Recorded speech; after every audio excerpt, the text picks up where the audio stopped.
All right, hey Fan Gang. Today we are. I got the wrong YouTube chat on. 1 second. Today we are reading more Dracula. Let's see. That's to my YouTube chat. Was getting in the right place earlier. Okay, that is fixed.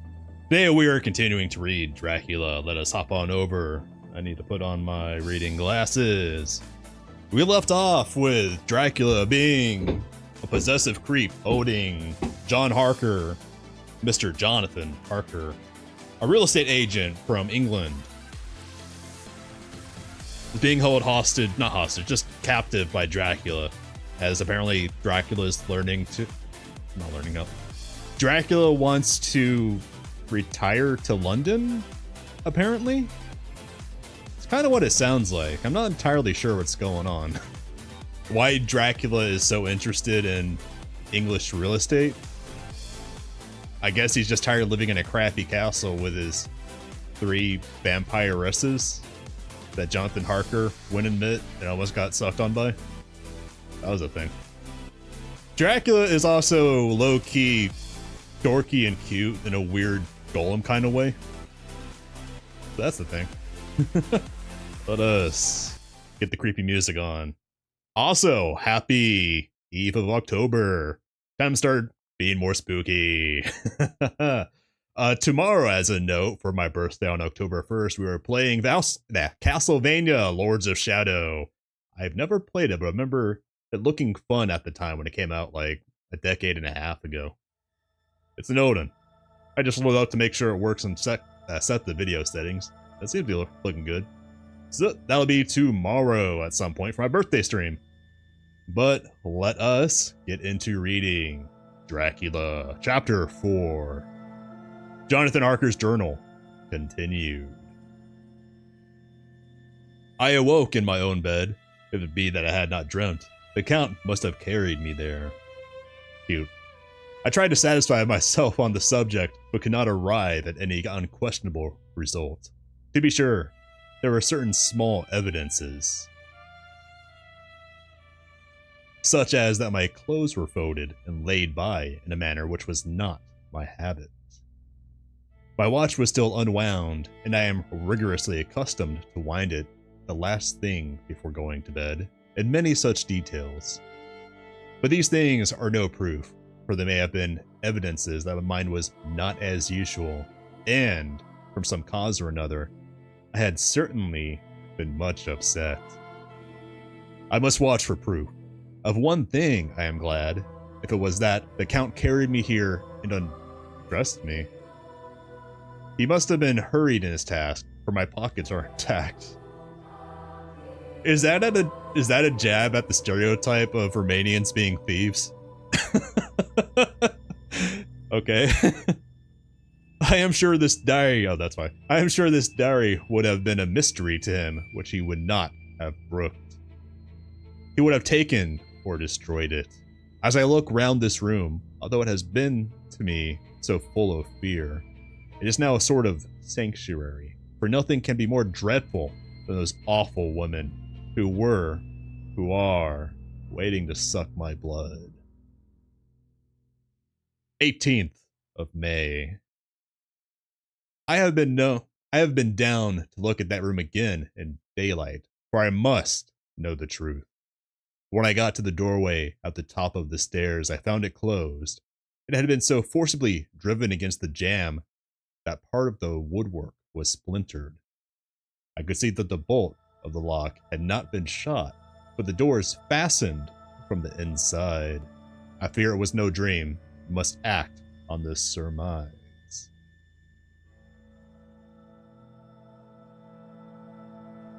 One second while I get a throat lozenge.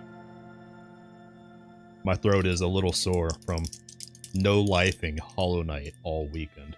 Like over 18 hours in a few days. I really just no-lifed Hollow Knight all weekend. So I only had like 2 or 3 hours tops in it before Friday. And then, as of today, what does the Steam say? This is a tangent, but indulge me. Steam says for Hollow Knight I have 23.8 hours. So I played like over 20 hours in 2 days. That game is dangerous. I'm not playing again until next weekend. 19th of May. I am surely in the toils. Last night, the Count asked me to, in the suavest tones, to write 3 letters, one saying that my work here was nearly done and I should start for home within a few days. Another that I was starting on the next morning from the time of the letter. And the third that I had left the castle and arrived at Bistritz. I would fain have rebelled, but felt that in the present state of things, it would be madness to quarrel openly with the Count, whilst I am so absolutely in his power. And to refuse would be to excite his suspicion and to arouse his anger. He knows that I know too much, and that I must not live lest I be dangerous to him. My only chance is to prolong my opportunities. Something may occur which will give me a chance to escape. I saw in his eyes something of that gathering wrath which was manifest when he hurled that fair woman from him. He explained to me that posts were few and uncertain, and that my writing now would ensure ease of mind to my friends. And he assured me with so much impressiveness that he would countermand the later letters, which would be held over at Bistritz until due time in case chance would admit of my prolonging my stay. That to oppose him would have been to create new suspicion. I therefore pretended to fall in with his views, and asked him what dates I should put on the letters. He calculated a minute, and then said, the first should be June 12th, the second, June 19th, and the third, June 29th. I now know the span of my life. God help me.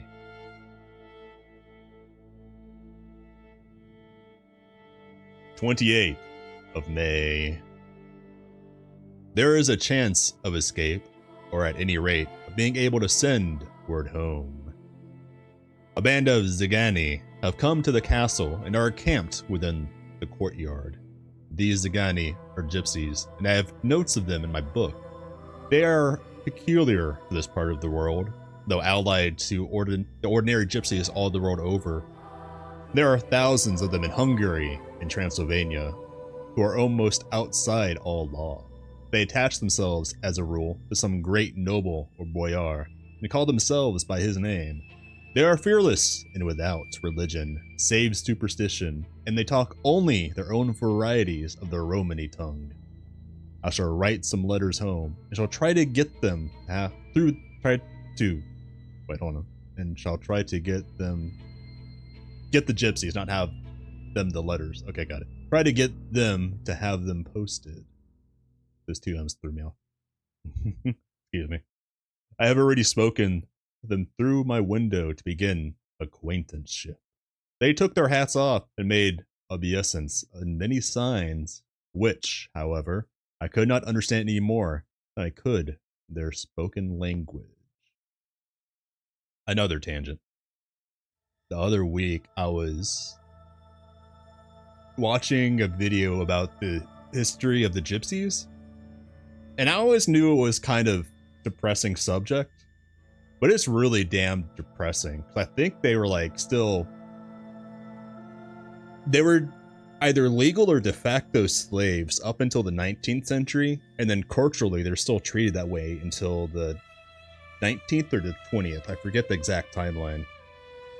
So, and it all began, well, if I remember right, the timeline of events was they were religious migrants leaving persecution, maybe, in India, West India region, and then through the Turkish Empire, whatever the name of that was, they entered to Eastern Europe, and under Turkish rule, they became slaves because of the Islamic law back then. And then that just got inherited forward into the regional Eastern European laws concerning gypsies. So it's very depressing history to research.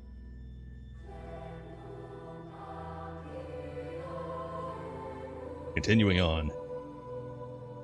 I have written letters. Mina's is in shorthand, and I simply ask Mr. Hawkins to communicate with her. To her, I have explained my situation, but without the horrors which I may only surmise. It would shock and frighten her to death were I to expose my heart to her. Should the letters not carry, then the Count shall not yet know my secret or the extent of my knowledge. I have given the letters. I threw them through the bars of my window with a gold piece, and made what signs I could to have them posted. The man who took them pressed them to his heart and bowed, and then put them in his cap. I could do no more. I stole back to the study and began to read. As the Count did not come in, I have written here. The Count has come. He sat down beside me and said, in his smoothest voice as he opened 2 letters, "The Zgani have given me these, of which, though I know not whence they come, I shall of course take care. See?" He must have looked at it.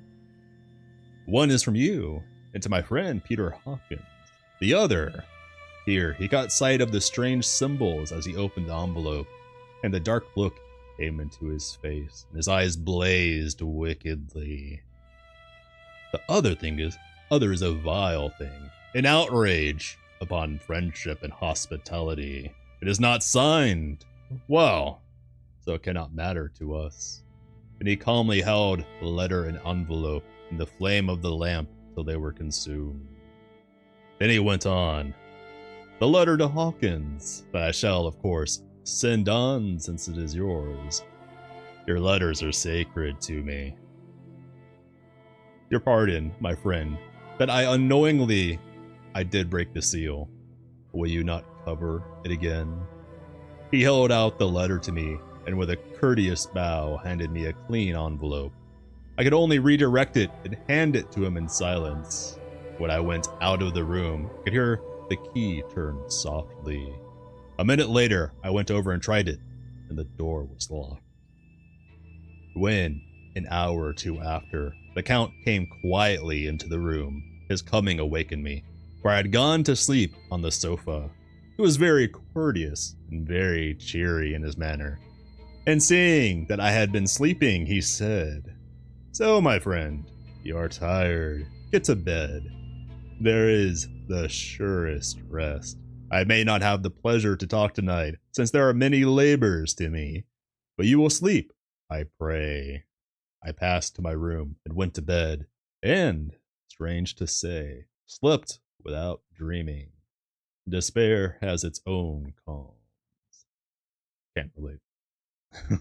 I always have stress dreams when I'm that stressed out. Usually my stressed dreams are driving a car that's on fire, careening and bouncing off other cars in the roadways. Very specific stress dreams. 31st of May. This morning, when I awoke, I thought I would provide myself with some paper and envelopes from my bag and keep them in my pocket, so that I might write in case I should get an opportunity. But again a surprise, again a shock. Every scrap of paper was gone, and with it all my notes, my memoranda relating to railways and travel, my letters of credit, in fact, all that might be useful to me were I once outside the castle. I sat and pondered a while, and then some thought occurred to me, and I made search of my portmanteau and in the wardrobe where I'd placed my clothes.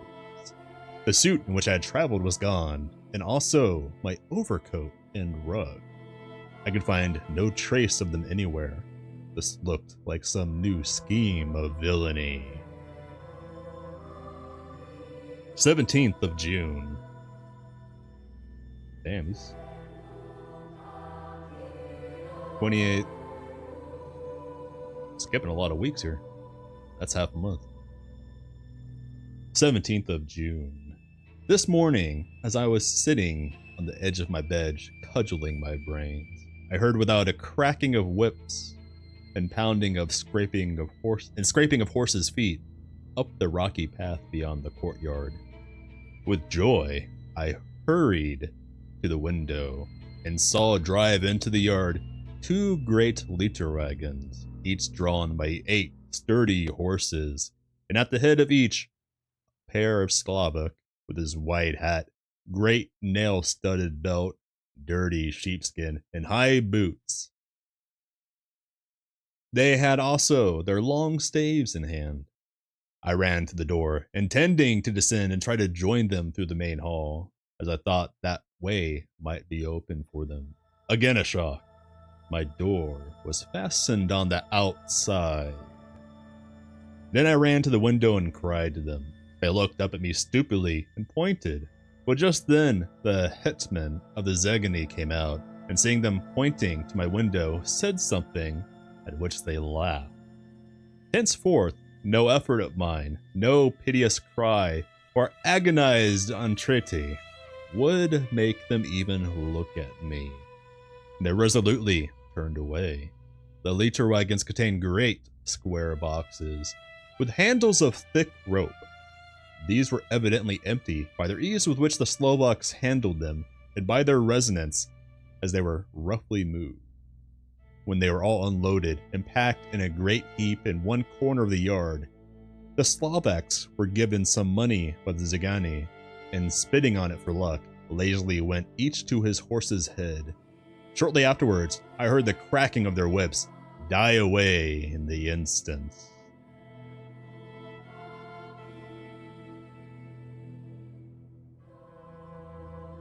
Critique. 24th of June, before morning. Last night, the Count left me early and locked himself into his own room. As soon as I dared, I ran up the winding stair and looked out of the window which opened south. I thought I would watch for the Count, for there is something going on. The Zegany are quartered somewhere in the castle and are doing work of some kind.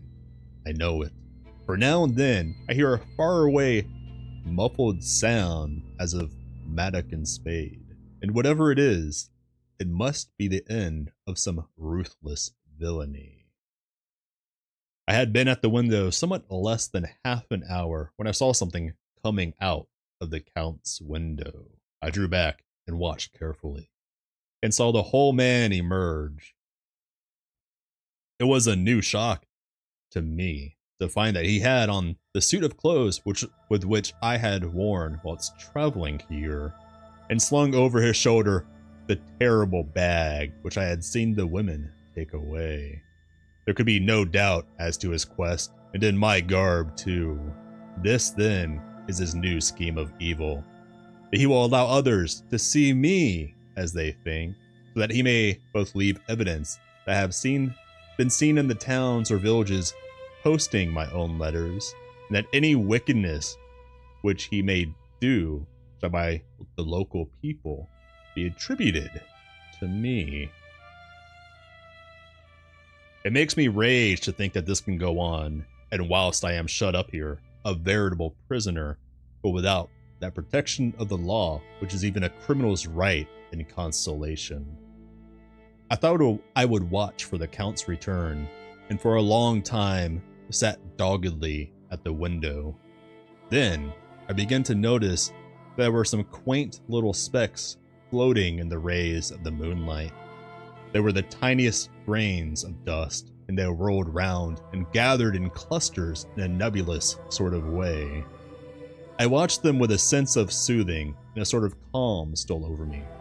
I leaned back in the embrasure in a more comfortable position, so that I could enjoy more fully the aerial gamboling.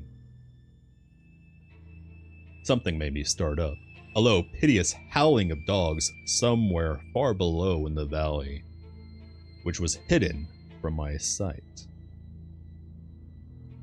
Louder, it seemed to ring in my ears, and the floating motes of dust to take new shapes to the sound as they danced in the moonlight. I felt myself struggling to awake to some call of my instincts. Nay, my very soul was struggling, and my half-remembered sensibilities were striving to answer the call. I was becoming hypnotized. Quicker and quicker danced the dust. The moonbeams seemed to quiver as they went by me into the massive gloom beyond. More and more they gathered till they seemed to take dim, phantom shapes. And then I started broad awake and in full possession of my senses, and ran screaming from the place. The phantom shapes, which were becoming gradually materialized from the moonbeams, were those of the 3 ghostly women to whom I was doomed. I fled and felt somewhat safer in my own room, where there was no moonlight and where the lamp was burning brightly.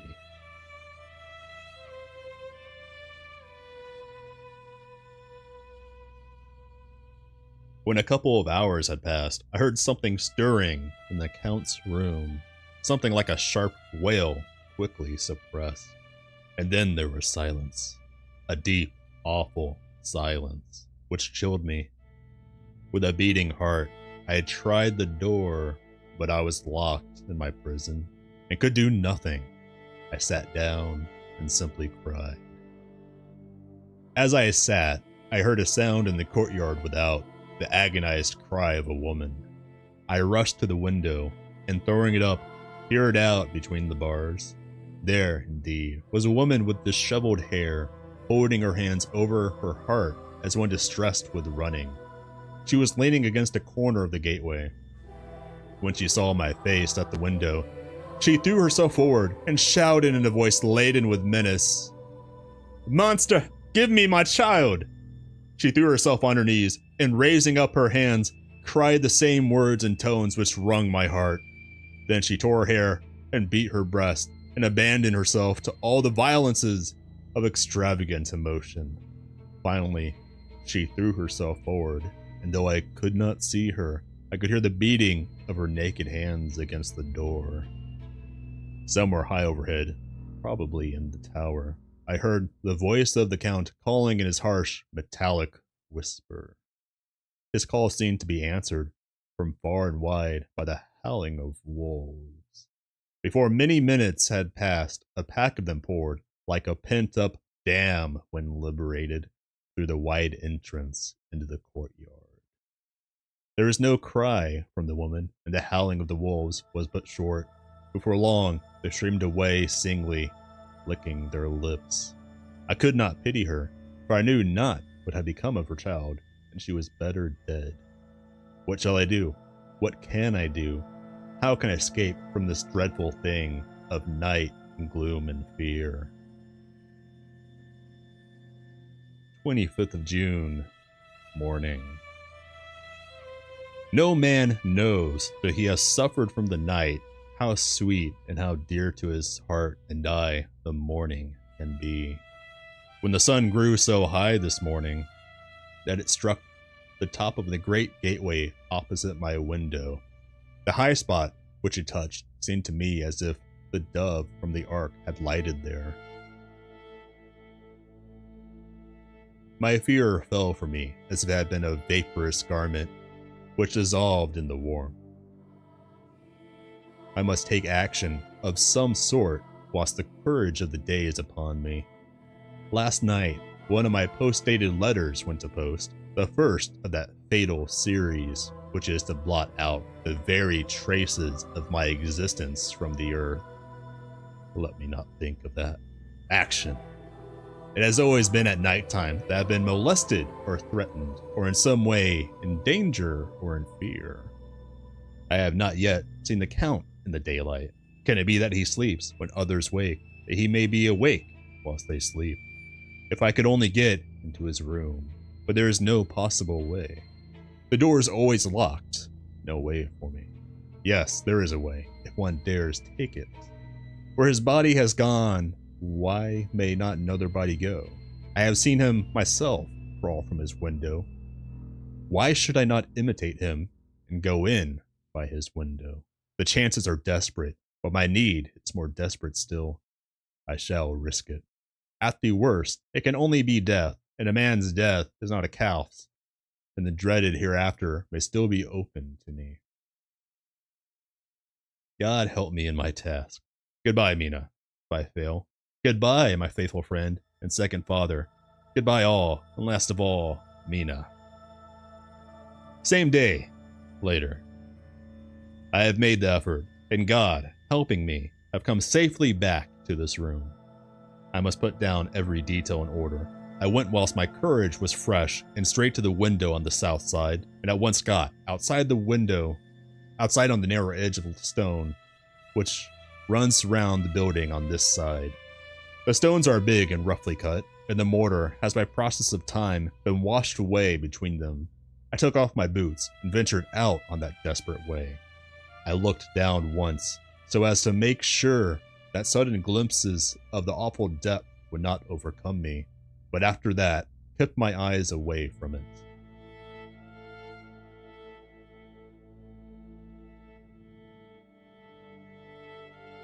I knew pretty well the direction and distance of the Count's window, and made for it as well as I could, having regard to the opportunities available. I did not feel dizzy. I suppose I was too excited, and the time seemed ridiculously short till I found myself standing on the windowsill trying to raise up the sash. I was filled with agitation, however, when I bent down and slid feet foremost in through the window. Then I looked around for the Count, but, with surprise and gladness, made a discovery. The room was empty. It was barely furnished with odd things, which seemed to have never been used. The furniture was something the same style as that in the south rooms and was covered with dust. I looked for the key, but it was not in the lock, and I could not find it anywhere. The only thing I found was a great heap of gold in one corner. Gold of all kinds. Roman and British and Austrian and Hungarian and Greek and Turkish money, covered with a film of dust, as though it had lain long in the ground. None of it that I noticed was less than 300 years old. There were also chains and ornaments, some jeweled, but all of them old and stained. At one corner of the room was a heavy door. I tried it, for since I could not find the key of the room, or the key of the outer door, which was the main object of my search, I must make further examination, or all my efforts would be in vain. It was open and led through a stone passage to a circular stairway, which went steeply down. I descended, minding carefully where I went, for the stairs were dark, being only lit by loopholes in the heavy masonry. At the bottom, there was a dark, tunnel-like passage, through which came a deathly, sickly odor, the odor of old earth newly turned. As I went through the passage, the smell grew closer and heavier. At last, I pulled open a heavy door which stood ajar, and found myself in an old, ruined chapel, which had evidently been used as a graveyard. The roof was broken, and in two places were steps leading to vaults, but the ground had recently been dug over and the earth placed in great wooden boxes, manifestly those which had been brought by the Slovaks. There was nobody about, and I made search for any further outlet, but there was none. Then I went over every inch of the ground so as not to lose a chance. I went down even into the vaults, where dim light struggled, although to do so was a dread to my very soul. Into two of these I went, but saw nothing except fragments of old coffins and piles of dust. In the third, however, I made a discovery. There, in one of the great boxes, of which there were 50 in all, on a pile of newly dug earth, lay the Count, who was either dead or asleep, I could not say which, for the eyes were open and stony, but without the glassiness of death, and the cheeks had the warmth of life through all their pallor. The lips were as red as ever, but there was no sign of movement. No pulse, no breath, no beating of heart. I bent over him and tried to find any sign of life, but in vain. He could not have lain there long, for the earthy smell would have passed away in a few hours. By the side of the box was its cover, pierced with holes here and there.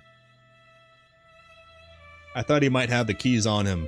When I went to search, I saw the dead eyes, and in them, dead as they were, such a look of hate. Though unconscious of me or my presence, that I fled from the place, and leaving the Count's room by the window, crawled up the castle wall. Regaining my room, I threw myself panting upon the bed and tried to think. 29th of June. Today is the date of my last letter, and the Count has taken steps to prove that it was genuine. For again I saw him leave the castle by the same window and in my clothes, as he went down the wall lizard fashion. I wished I had a gun or some lethal weapon that I might destroy him.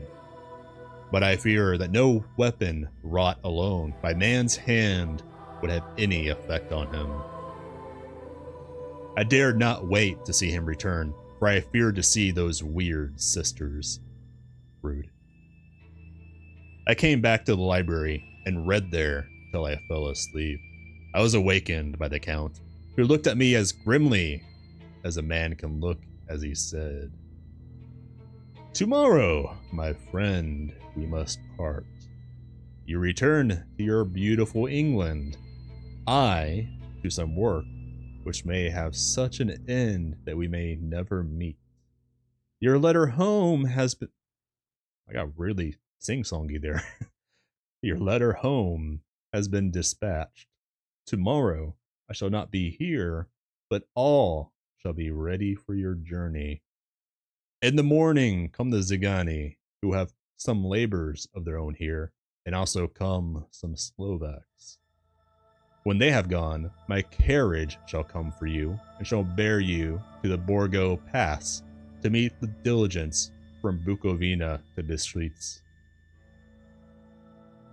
But I am in hopes that I shall see more of you at Castle Dracula." I suspected him and determined to test his sincerity. Sincerity! It seems like a profanation of the word to write it in connection with such a monster. So I asked him, point blank, "Why may I not go tonight?" "Because, my dear sir, my coachman and horses are away on a mission. But I would walk with pleasure. I want to get away at once." He smiled, such a soft, smooth, diabolical smile that I knew there was some trick behind his smoothness. He said, "And your baggage?" "I do not care about it. I can send for it some other time." The Count stood up and said with a sweet courtesy, which made me rub my eyes, it seemed so real, "You English have a saying which is close to my heart, for its spirit is that which rules our boyars. Welcome the coming, speed the parting guest. Come with me, my dear young friend. Not an hour shall you wait in my house against your will, though sad I am at your going, and that you so suddenly desire it. Come."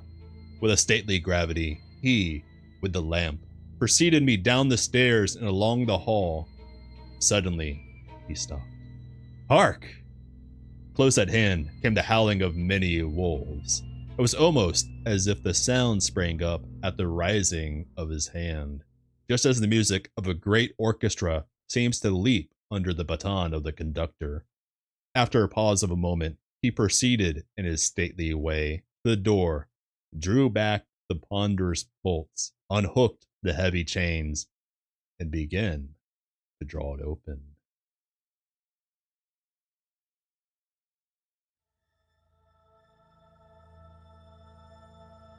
To my intense astonishment, I saw that it was unlocked. Suspiciously, I looked all around, but could see no key of any kind. As the door began to open, the howling of the wolves without grew louder and angrier. The red jaws, with champing teeth, and their blunt-clawed feet as they leaped, came in through the opening door. I knew then that to struggle at the moment against the Count was useless. With such allies as these at his command, I could do nothing.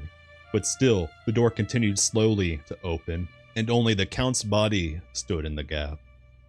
Suddenly, it struck me that this might be the moment and means of my doom. I was to be given to the wolves, and at my own instigation. There was a diabolical wickedness in the idea great enough for the Count. And as a last chance, I cried out, "Shut the door! I shall wait till morning!" and covered my face with my hands to hide my tears of bitter disappointment. With one sweep of his powerful arm, the Count threw the door shut, and the great bolts clanged and echoed through the hall as they shot back into their places. In silence, we returned to the library, and after a minute or two, I went to my room.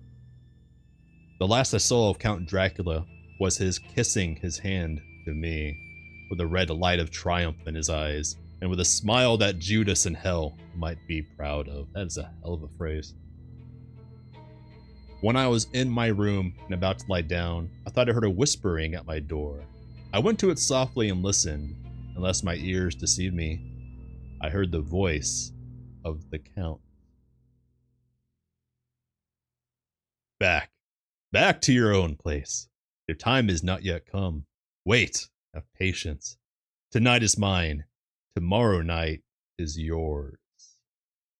There was a low, sweet ripple of laughter, and in a rage I threw open the door and saw without the three terrible women licking their lips. As I appeared, they all joined in a horrible laugh and ran away. I came back to my room and threw myself on my knees. It is then so near the end. Tomorrow. Lord help me and those to whom I am dear. 30th of June, morning. These may be the last words I ever write in this diary. I slept till just before the dawn, and when I awoke, I threw myself on my knees, for I determined that if death came, he should find me ready. At last, I felt that subtle change in the air and knew that morning had come. Then came the welcome cockcrow, and I felt that I was safe. With a glad heart, I opened my door and ran down to the hall. I had seen that door was unlocked, and now escape was before me. With hands that trembled with eagerness, I unhooked the chains and drew back the massive bolts. But the door would not move. Despair seized me. I pulled and pulled at the door and shook it till, massive as it was, it rattled in its casement. I could see the bolt shot. It had been locked after I left the Count. Then a wild desire took me to obtain that key at any risk, and I determined then and there to scale the wall again and gain the Count's room. He might kill me, but death now seemed a happier choice of evils. Without a pause, I rushed up to the east window and scrambled down the wall, as before, into the Count's room. It was empty, but that was as I expected. I could not see a key anywhere, but the heap of gold remained. I went through the door in the corner, and down the winding stair, and along the dark passage, the old chapel. I knew now well enough where to find the monster I sought. The great box was in the same place, close against the wall, but the lid was laid on it, not fastened down, but with the nails ready in their places to be hammered home. I knew I must reach the body for the key, so I raised the lid and laid it back against the wall. Then I saw something which filled my very soul with horror.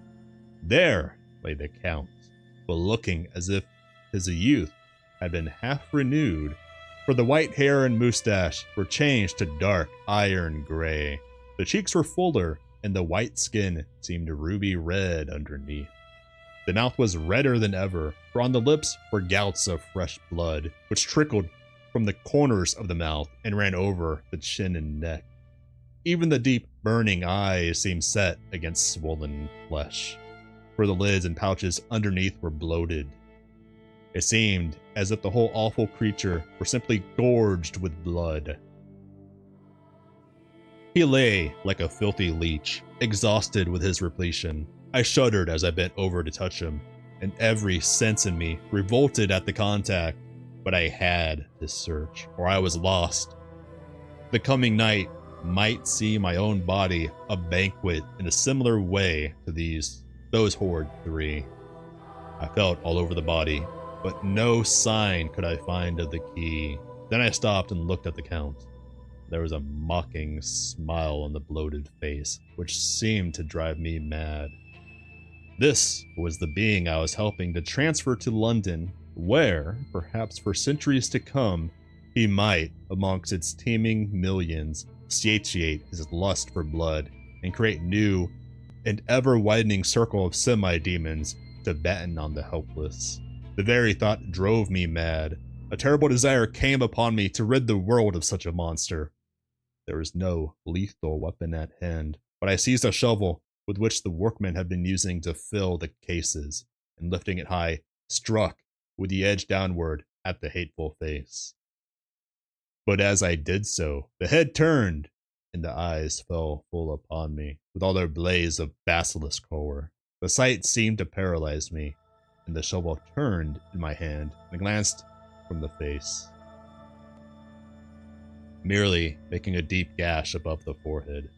The shovel fell from my hand across the box, and as I pulled it away, the flange of the blade caught the edge of the lid, which fell over again and hid the horrid thing from my sight.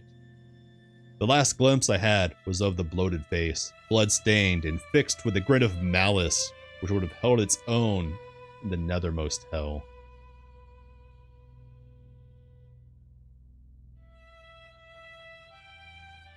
So move my phone so I can see the time.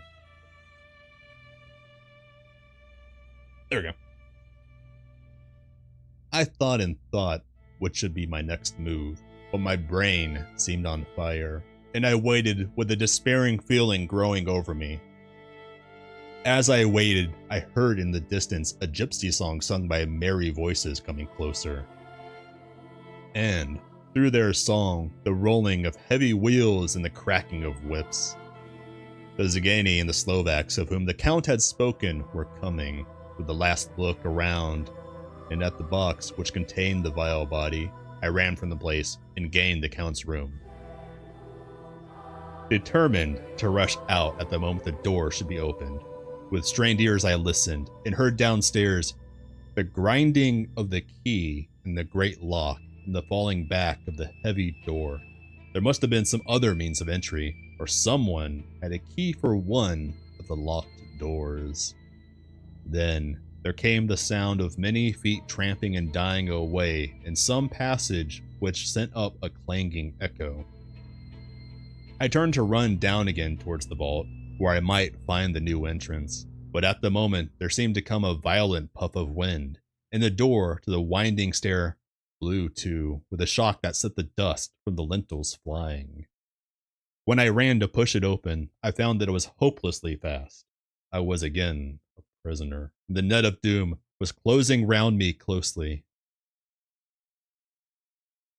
As I write, there is in the passage below a sound of many tramping feet and the crash of weights being set down heavily. Doubtless the boxes, with their freight of earth. There is a sound of hammering. It is the box being nailed down. Now I can hear the heavy feet tramping again along the hall, with many other idle feet coming behind them. The door is shut, and the chains rattle. There is a grinding of the key in the lock. I can hear the key withdraw. Then another door opens and shuts. I hear the creaking of lock and bolt. Hark! In the courtyard and down the rocky way, the roll of heavy wheels, the crack of whips, and the chorus of the Zigani as they pass into the distance. I am alone in the castle with those awful women. Ugh. Mina is a woman, and there's not in common. They are devils of the pit. Rude. I shall not remain alone with them. I shall try to scale the castle wall farther than I have yet attempted. I shall take some of the gold with me, lest I want it later. I may find a way from this dreadful place, and then away for home, away to the quickest and nearest train, away from this cursed spot, from this cursed land, where the devil and his children still walk with earthly feet. At least God's mercy is better than that of these monsters, and the precipice is steep and high. At its foot, a man may sleep as a man. Goodbye all, Mina.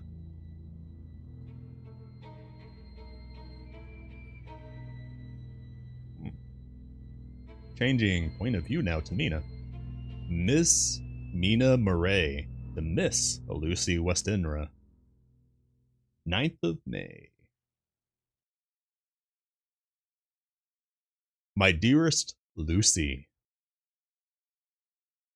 forgive my long delay in writing, but I have been simply overwhelmed with work. The life of an assistant schoolmistress is sometimes trying. I am longing to be with you and by the sea, where we can talk together freely and build our castles in the air.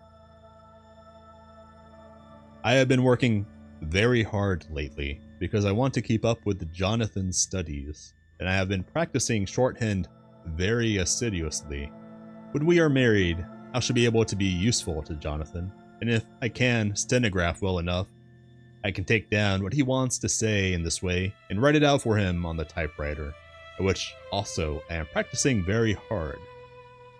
He and I sometimes write letters in shorthand, and he is keeping a stenographic journal of his travels abroad. When I am with you, I shall keep a diary in the same way. I don't mean one of those 2 pages to the week with Sunday squeezed in a corner diaries, but a sort of journal, journal, which I can write in whenever I feel inclined. I do not suppose it will be much of interest to other people, but it is not intended for them.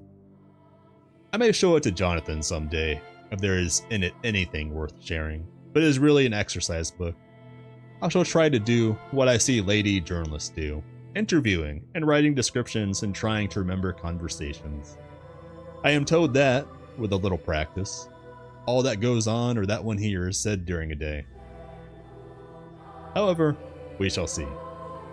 I will tell you of my little plans, and when we meet, I have just had a few hurried lines from Jonathan from Transylvania. He is well, and will be returning in about a week. I am longing to hear all his news. It must be so nice to see strange countries. I wonder if Jonathan and I, shall ever see them together. Woo, foreshadowing. There's the 10 o'clock bell ringing. Goodbye. Your loving Mina. Tell me all the news when you write. You have not told me anything for a long time. I hear rumors, and especially of a tall, handsome, curly-haired man. Letter. Lucy Westenra to Minra Murray. 17th Chatham Street, Wednesday. My dearest Mina, I must say you tax me very unfairly with being a bad correspondent. I wrote to you twice since we parted, and your last letter was only your second. So it's 1 for 1, right? Okay, whatever. Besides, I have nothing to tell you. There's really nothing to interest you. Town is very pleasant just now, and we go a good deal to picture galleries and for walks and rides in the park. As to the tall, curly-haired man, I suppose it was the one who was with me at the last pop. Someone who has evidently been telling tales. That was Mr. Holmwood. He often comes to see us, and he and Mama get on very well together. They have so many things So many things. Where the hell was I? And he and Mama got on very well together. They have so many things to talk about in common. We met some time ago, a man that would just do for you if you were not already engaged to Jonathan. He is an excellent parti, being handsome, well off, and of good birth. He is a doctor and really clever, just fancy. He is only 9 and 20, and he has an immense lunatic asylum all under his own care. Yeah, that's a catch-all, right? Mr. Homewood introduced him to me, and he called here to see us, and often comes now. I think he is one of the most resolute men I ever saw, and yet the most calm. He seems absolutely imperturbable. I can fancy what a wonderful power he must have over his patients. He has a curious habit of looking one straight in the face, as if trying to read one's thoughts. He tries this on very much with me, but I flatter myself he has got a tough nut to crack. I know that from my glass. Do you ever try to read your own face? I do. I can tell you it's not a bad study. It gives you more trouble than you can well fancy if you have never tried it. He says that I afford him a curious psychological study, and I humbly think I do. I do not, as you know, take sufficient interest in dress to be able to describe the new fashions. Dress is a bore. That is slang again, but never mind. Arthur says that every day. There, it is all out. Mina, we have told all our secrets to each other since we were children. We have slept together and eaten together, and laughed and cried together. And now that I have spoken, I would like to speak more. Oh, Mina, wouldn't you guess? I love him. I am blushing as I write. For although I think he loves me, he has not told me so in words. But Mina, I love him. I love him. I love him. There, that does me good. I wish I were with you, dear, sitting by the fire undressing as we used to sit. And I would try to tell you what I feel.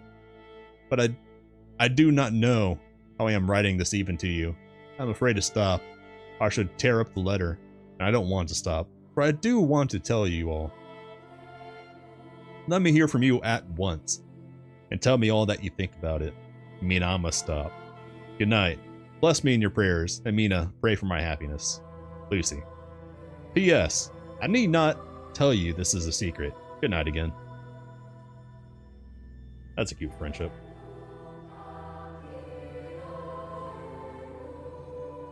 Excuse me. From Lucy to Mina. What's the first one from Mina to Lucy. Lucy to Mina. Lucy to Mina. Okay. 24th of May. My dearest Mina. Thanks. Thanks again for your sweet letter. It was so nice to be able to tell you and to have your sympathy.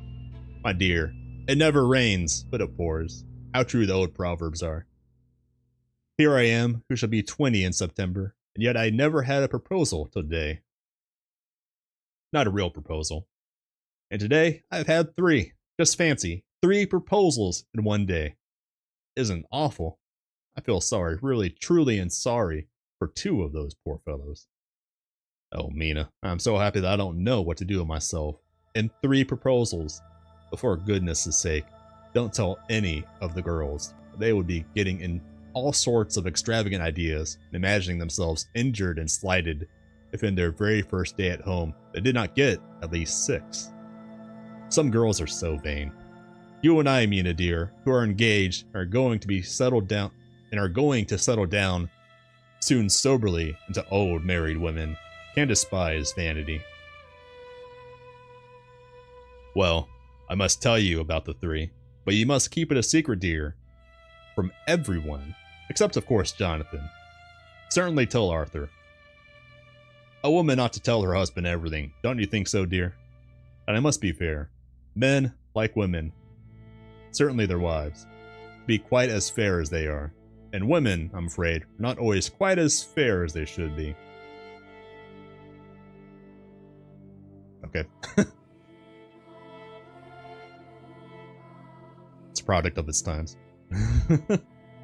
Well, my dear, number 1 came just before lunch. I told you of him. Dr. John Seward. the lunatic asylum man, with a strong jaw and the good forehead, who was very cool outwardly, but was nervous all the same. He had evidently been schooling himself as to all sorts of little things, and remembered them, but he almost managed to sit down on his silk hat, which men don't generally do when they are cool. And then, when he wanted to appear at ease, he kept playing with a lancet in a way that made me nearly scream. He spoke to me, Mina, very straightforwardly. He told me how dear I was to him, though he had known me so little, and what his life would be with me to help and cheer him. He was going to tell me how unhappy he would be if I did not care for him. But when he saw me cry, he said that he was a brute and would not add to my present trouble. Then he broke off and asked if I could love him in time, and when I shook my head, his hands trembled. And then, with some hesitation, he asked me if I cared already for someone else.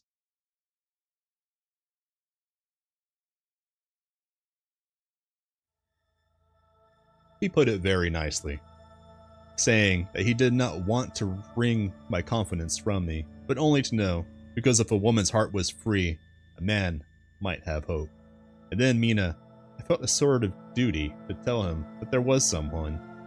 I only told him that much, and then he stood up, and he looked very strong and very grave as he took both my hands in his, and said he hoped I would be happy. And that if I ever wanted a friend, I must count on one of my best. Oh, Mina dear, I can't help crying, and you must excuse this letter being all blotted. Being proposed to is all very nice and all that sort of thing, but it isn't at all a happy thing when you have to see a poor fellow, whom you know loves you honestly, going away and looking all broken-hearted, and to know that, no matter how he may say at the moment, you are passing quite out of his life. My dear, I must stop here at present. I feel so miserable, though I am so happy. So that was the 24th.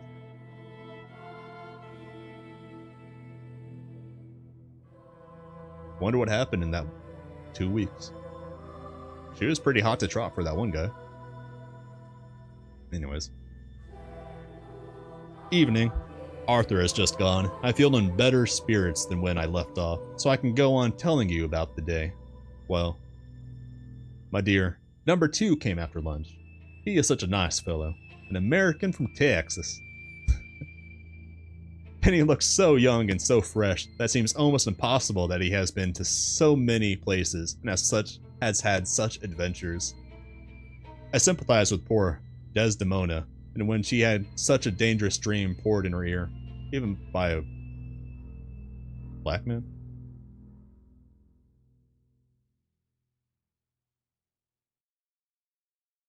What is that meaning? A dangerous dream poured in her ear even by a black man.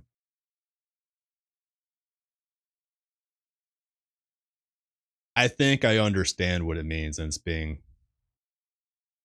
moderately racist. At least they aren't dropping in bombs like Lovecraft. Okay. Moving on. I suppose that we women are such cowards that we think a man will save us from fears, and we marry him. I know now what I would do if I were a man and wanted to make a girl of me. No, I don't, for there was Mr. Morris telling us his stories. An author never told any, and yet, my dear, I am somewhat previous. Mr. Quincy P. Morse found me alone. It seems that a man always does find a girl alone.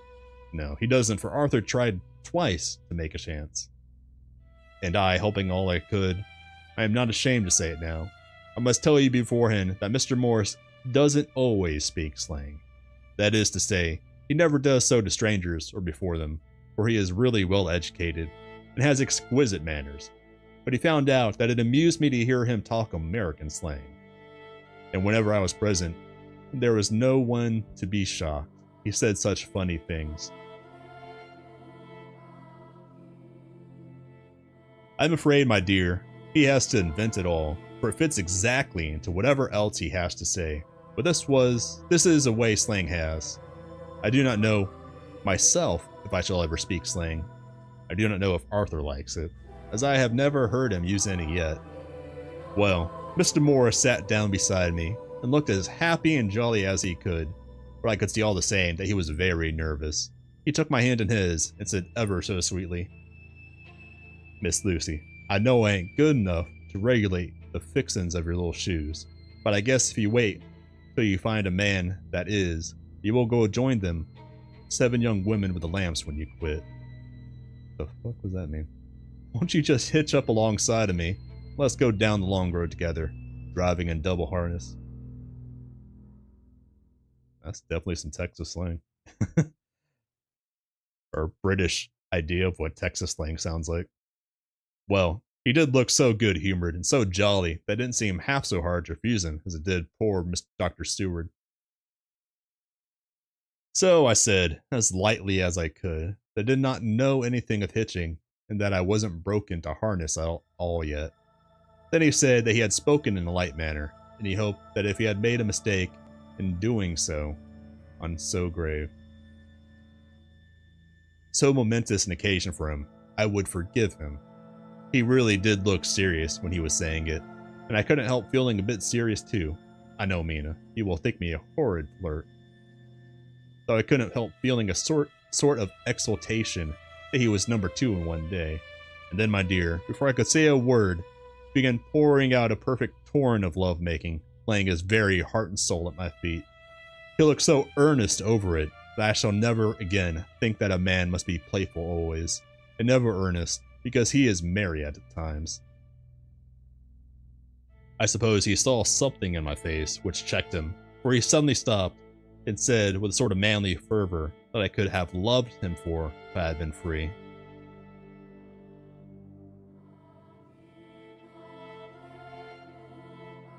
Lucy, you are an honest-hearted girl, I know. I should not be here speaking to you as I am now if I did not believe you clean grit, right through to the very depths of your soul. Tell me, like one good fellow to another, is there anyone else that you care for? If there is, I'll never trouble you a hair's breadth again. Will be, if you will let me, a very faithful friend. My dear Mina, why are men so noble when we women are so little worthy of them? Here I was, almost making fun of this great-hearted, true gentleman. I burst into tears. I'm afraid, my dear, you'll think this is a very sloppy letter. I mean, some of these sentences are hard to read. In more ways than one, I really felt very badly.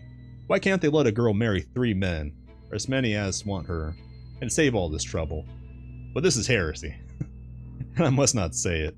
I am glad to say that, though I was crying, I was able to look into Mr. Morse's brave eyes, and I told him out straight. Yes, there is someone I love, though he has not told me yet that he even loves me. I was right to speak to him so frankly, for quite a light came into his face, and he put out both hands and took mine. I think I put them into his, and said in a hearty way, "That's my brave girl. It's better worth being late for a chance of winning you than being in time for any other girl in the world. Don't cry, my dear. If it's for me, I'm a hard nut to crack. I take it standing up. If that other fellow doesn't know his happiness, well, he'd better look for it soon, or he'll have to deal with me. Little girl, your honesty and pluck have made me a friend, and that's rarer than a lover. It's more unselfish anyhow. My dear, I'm going to have a pretty lonely walk between this and Kingdom Come. Won't you give me one kiss? There'll be something to keep off the darkness now and then. You can, you know, if you like, for that other good fellow. He must be a good fellow, my dear, and a fine fellow, or you could not love him. Hasn't spoken yet." That quite won me, Mina, for it was brave and sweet of him, and noble too, to a rival, wasn't it? And he so said, so I leant over and kissed him. He stood up with my 2 hands in his, and as he looked down into my face, I'm afraid I was blushing very much. He said, "Little girl, I hold your hand and you've kissed me, and if these things don't make us friends, nothing ever will.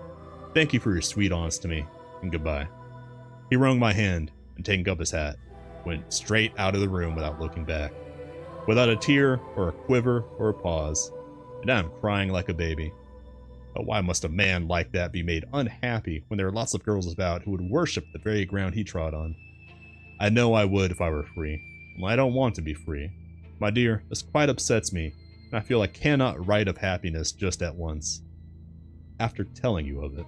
I don't wish to tell the number 3 till it can be all happy. Ever, your loving Lucy. Give me just a second.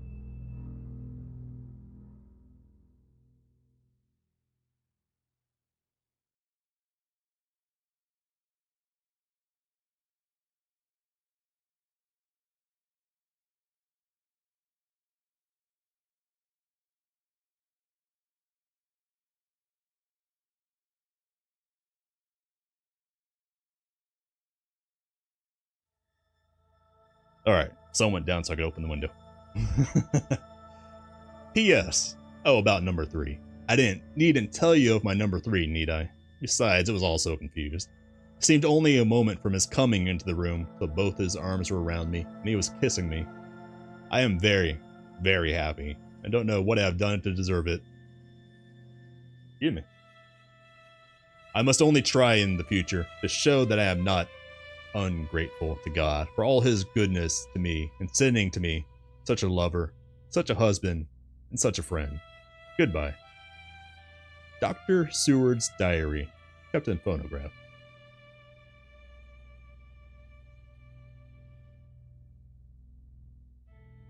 So in like 2 weeks, a guy came in and they fell in love. But before, she was pretty keen on Dr. Seward, because he's the guy in charge of the lunatic asylum mentioned in her first letter. And then the cowboy is just new.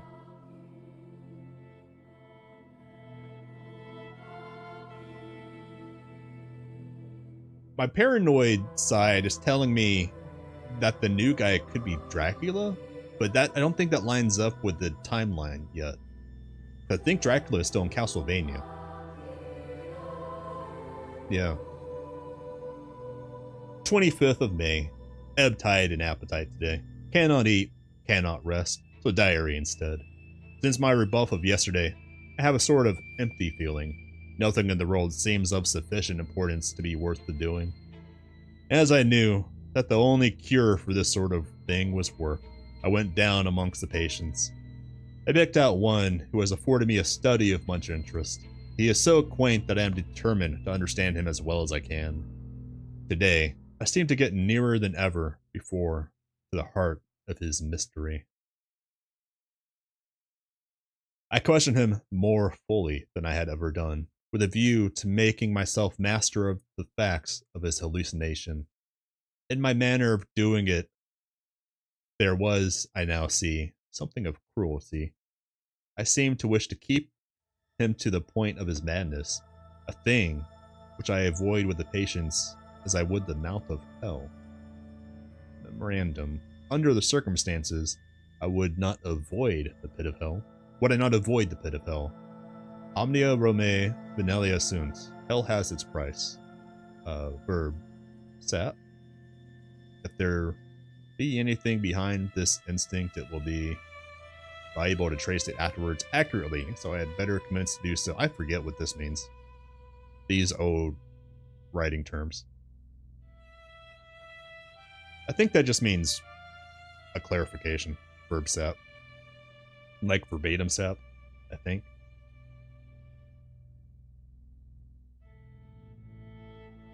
R.M. Renfield. A.E. Tat? 59? I guess that means age? ETAT? Is that a different word for age? I don't know what else that can mean because of 59. Anyways. Renfield. Sanguine temperament. Great physical strength. Morbidly excitable. Periods of gloom. Ending in some fixed idea which I cannot make out. I presume that the sanguine temperament itself and the disturbing influence end in a mentally accomplished finish. Possibly dangerous man. Probably dangerous if unselfish. In selfish men, caution is as secure an armor for their foes as for themselves.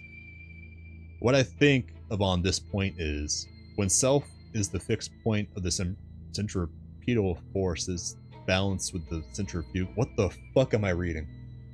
What I think of on this point is, when self is the fixed point, the centripetal force is balanced with a centrifugal. Okay, so when your ego is the middle everything. When duty, a cause, etc. is the fixed point, the latter force is paramount, and only accident or a series of accidents can balance it. What the fuck? Okay, I think he's trying to say that this guy thinks he's the center of the universe, and it's going to take something to change that and bring it into balance with everything. I think that's what he's trying to say. It's my best guess, man. Letter, Quincy P. Morse to Honorable Arthur Holmwood. Oh, Arthur is a judge. Cool. 25th May. My dear Art, we've told yarns by the campfire in the prairies, and dressed one another's wounds after trying a landing at Marquisa's, and drunk healths on the shore of Titicaca. There are more yarns to be told, and other wounds to be healed, and other health to be drunk. Won't you let this be at my campfire tomorrow night? I have no hesitation asking you, as I know a certain lady is engaged to a certain dinner party, and that you are free. There will only be one other, our old pal at the Coria, Jack Seward. He's coming too, and we both want to mingle our weeps over the wine cup, and to drink a health with all our hearts to the happiest man in all the wide world, who has won the noblest heart that God has made, and the best worth winning. We promise you a hearty welcome and a loving greeting, and a health as true as your own right hand. We shall both swear to leave you at home if you drink too deep to a certain pair of eyes. Come. Yours, as ever and always, Quincy P. Morse. Telegram from Arthur homeward to Quincy P. Morse. 26th of May. Count me in every time. I bear messages which will make both your ears tingle. Art. Oh. So it's three bros caught up in an unknowing love square with Lucy. Yeah, Lucy, not Mina.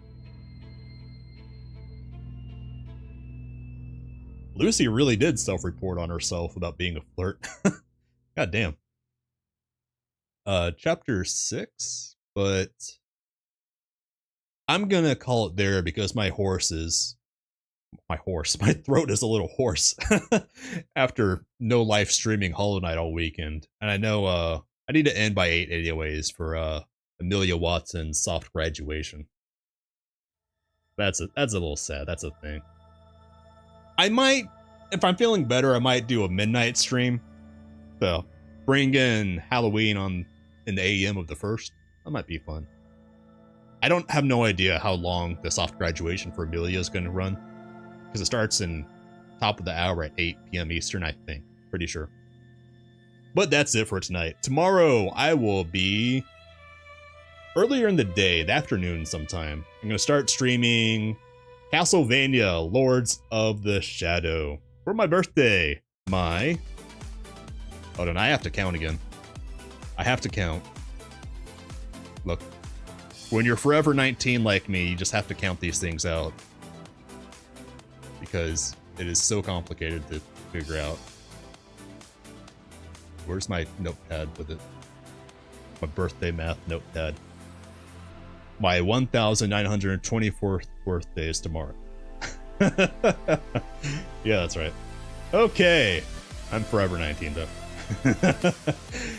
But that'll be tomorrow. I hope everyone has a fantastic rest of your day if I don't see you. I hope you don't get too bummed out by Amelia Watson's graduation. Wish her well. Take care, everyone. Have a fantastic start to your October.